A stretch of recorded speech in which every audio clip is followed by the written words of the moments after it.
Salut l'équipe, j'espère que tout le monde va bien. Bon, moi ça va super. On va parler un petit peu de l'actualité du Paris Saint-Germain, revenir un petit peu sur le match d'hier, sur les propos de Marquinhos, Verratti, sur Pochettino, cette chèvre d'entraîneur. On va revenir un petit peu sur le dossier Mbappé. Il y a beaucoup de choses qui me tracassent. Donc voilà, tout d'abord, un grand merci aux nouveaux abonnés, à tous les abonnés. Un grand merci, merci la famille. Désolé de ne pas répondre à tout le monde sur les commentaires. Il y a beaucoup de commentaires, je ne peux pas répondre à tout le monde. Il y en a trop. J'essaie de répondre à quelques personnes, comme vous savez. Donc voilà. Donc les gars, on va revenir sur le piteux match nul, 2 buts partout contre 3 hier au Parc des Princes. Vous vous rendez compte? Vous vous rendez compte les gars, on ne sait même plus battre 3 au Parc des Princes. Alors oui, on est déjà champion, mais bon, c'est pas une raison. C'est pas une raison. Le PSG, sous l'ère Laurent Blanc ou même Emery, je suis désolé, ce PSG-là, même champion, faisait le spectacle, donnait du plaisir aux supporters, écrasait ses adversaires. Donc c'est pas une raison. Mais bon, on va revenir. Alors les gars, les propos de Pochettino. Alors, écoutez bien parce que c'est quand même assez lunaire ce que le mec nous dit. Vous avez vu la purge qu'on a eue hier au Parc des Princes. On a quand même assisté à une belle purge. On mène 2-0 contre un promu qui joue le match, faut pas l'oublier, devant 50 000 personnes. Et on s'est fait égaliser 2 buts partout. On a été incapable d'aller chercher la victoire. Donc ça prouve bien que cette équipe-là n'a aucun mental. Parce que pour aller chercher une victoire, même quand on est dans le dur, il faut avoir ce bras de réussite. Il faut avoir du mental tout simplement. Alors voilà. Écoutez bien Pochettino ce qu'il nous dit à la fin du match, les gars. C'est quand même des propos assez lunaires. Je crois que c'est un bon match. On a fait 2 erreurs, c'est pour ça qu'on ne gagne pas, car on a dominé le match. Ce serait quand même dommage de ne pas le dominer contre 3 au Parc des Princes, même si personnellement on n'a pas eu 50 000 occasions dans ce match. Mais ce sont 2 erreurs qui causent les 3 points. C'est pas les 2 erreurs qui causent les 3 points, c'est l'état d'esprit de ton équipe qui cause les 3 points. C'est ton manque de tactique qui cause les 3 points. C'est ton manque de professionnalisme qui cause les 3 points. Hier, le mec, les gars, était affalé pendant 1h30 dans son siège. J'ai cru qu'il allait s'endormir. Donc voilà, l'état d'esprit était bon. Alors lui, il trouve que l'état d'esprit était bon.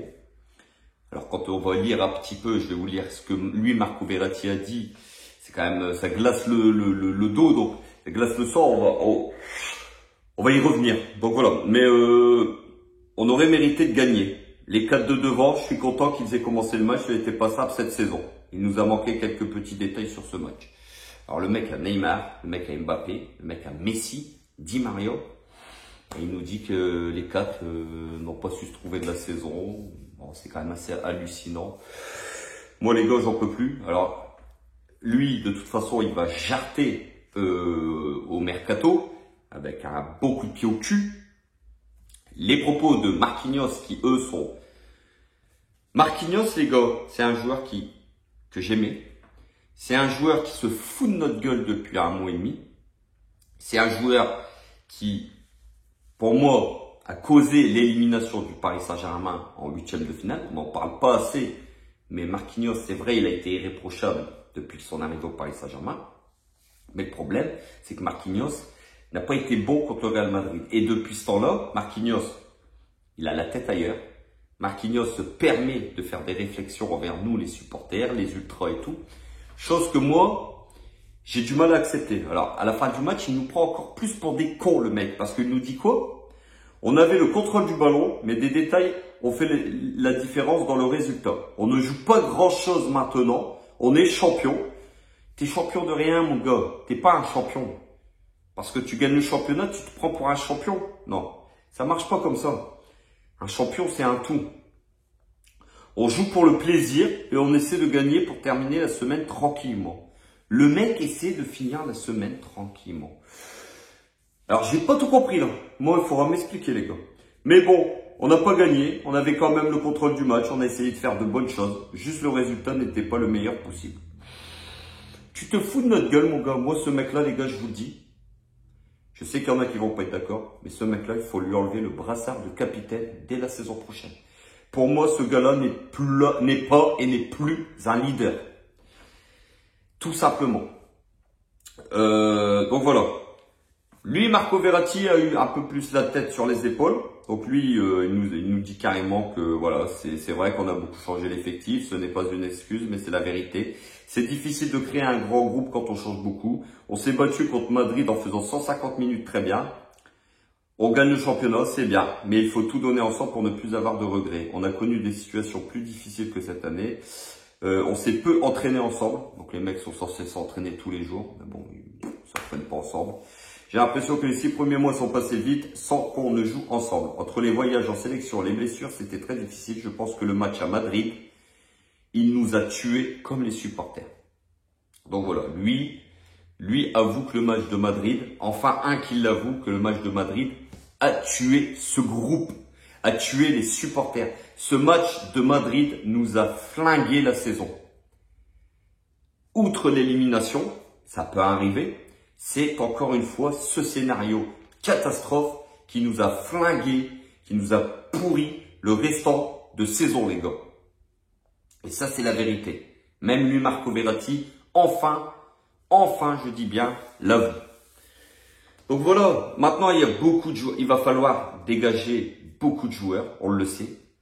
Il va falloir peut-être faire le tri aussi dans des joueurs comme Messi. Messi qui...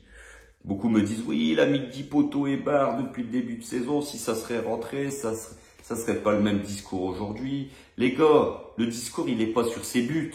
Le discours, pour moi, il est dans son implication, dans son... Il pèse pas sur le jeu du Paris Saint-Germain. Vous avez bien vu encore le match d'hier. Le mec est fantomatique. C'est un fantôme. Il ne sert à rien. Alors oui, de temps en temps, il prend ballon, il essaie d'accélérer. Mais on voit bien qu'il n'est pas heureux.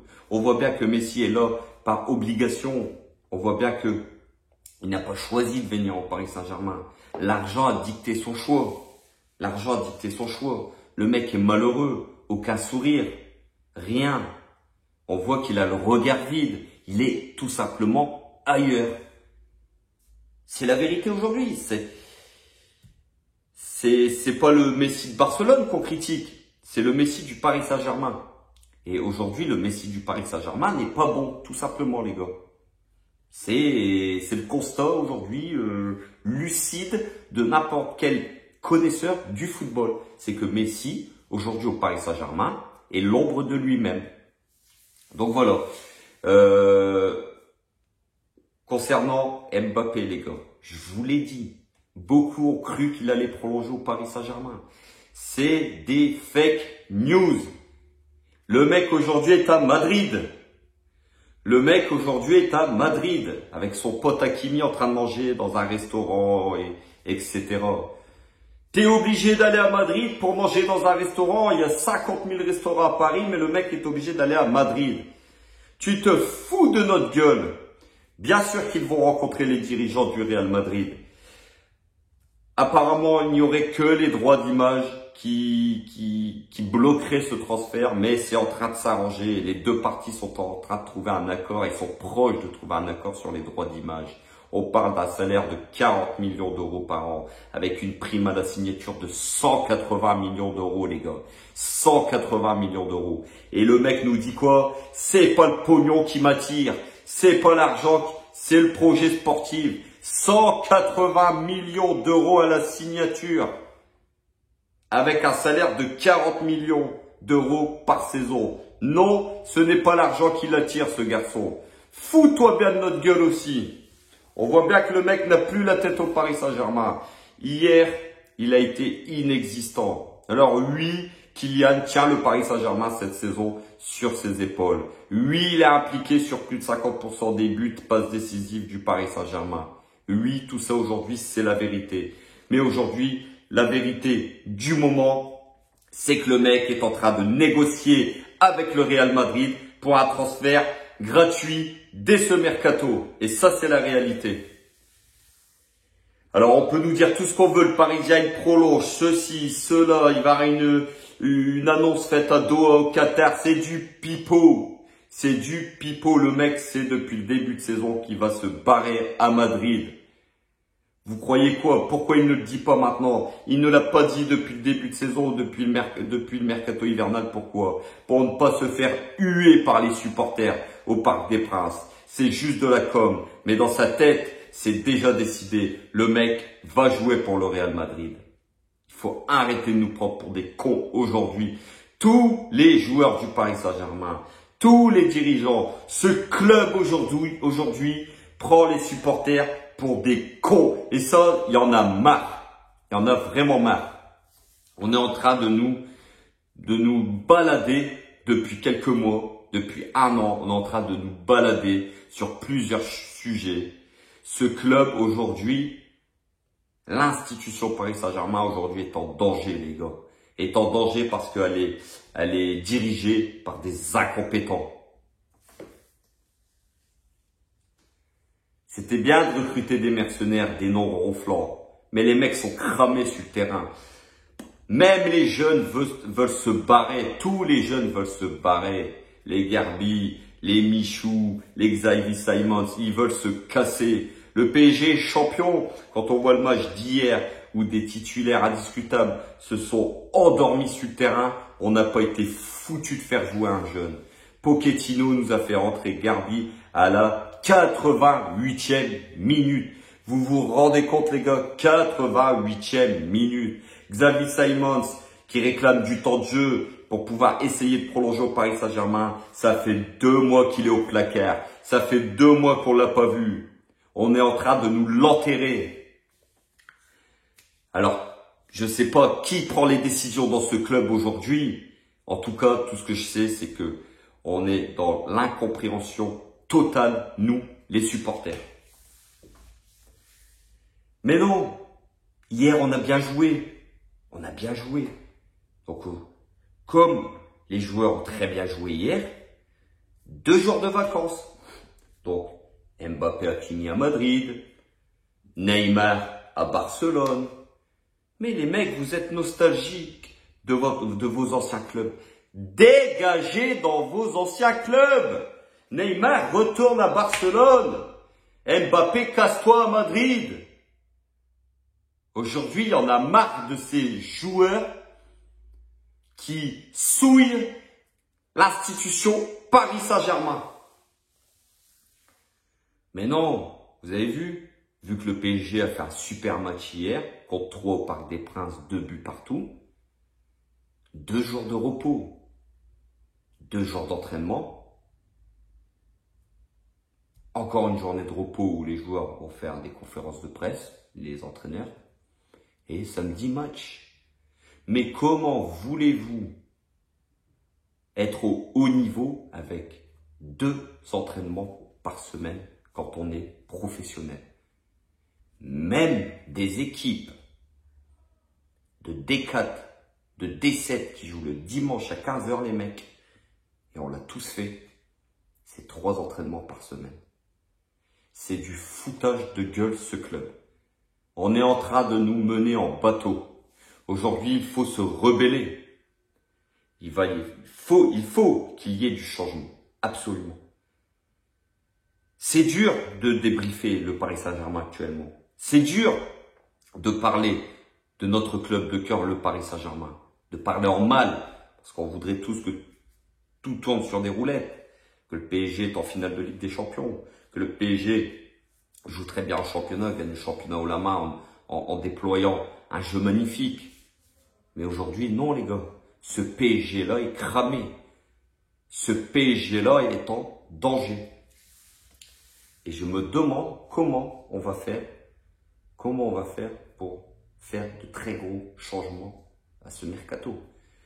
La plupart, les 3/4 des joueurs qui sont nullissimes au PSG, les mecs ne veulent pas bouger. On leur a fait des longs contrats avec des salaires astronomiques. Les mecs ne veulent pas dégager.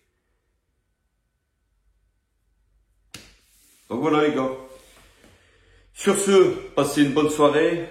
N'hésitez pas à vous abonner surtout. Merci à tous les nouveaux abonnés, les abonnés. N'hésitez pas, ceux qui sont toujours pas abonnés, abonnez-vous la famille s'il vous plaît. Ça fait énormément plaisir. Likez, commentez, partagez la vidéo comme toujours les gars. Et on se retrouve dans la semaine pour l'actualité du Paris Saint-Germain. De toute façon les gars, le match, ce sera samedi soir à Montpellier. Mais d'ici là, dans la semaine, on aura d'autres infos peut-être sur le cas, le dossier Kylian Mbappé qui est quand même en train de plomber la saison du Paris Saint-Germain. On ne parle que de ça depuis septembre. Le PSG aurait dû s'en débarrasser en septembre et prendre les 200 millions. Mais non, la fierté, l'ego qatari a fait que on n'a pas voulu le vendre. Le joueur veut partir, il fallait le laisser partir. Aujourd'hui, voilà dans la merde où on en est, c'est que Mbappé va partir gratuitement au Real Madrid. Et on va encore passer une fois de plus pour les dardons de la farce. Donc voilà les gars, sur ce, passez une bonne soirée. Comme toujours, prenez soin de vos familles, prenez soin de vos proches, vos amis. On se retrouve bientôt. Et n'oubliez pas, ici c'est Paris et Paris est magique la famille. Ciao, ciao.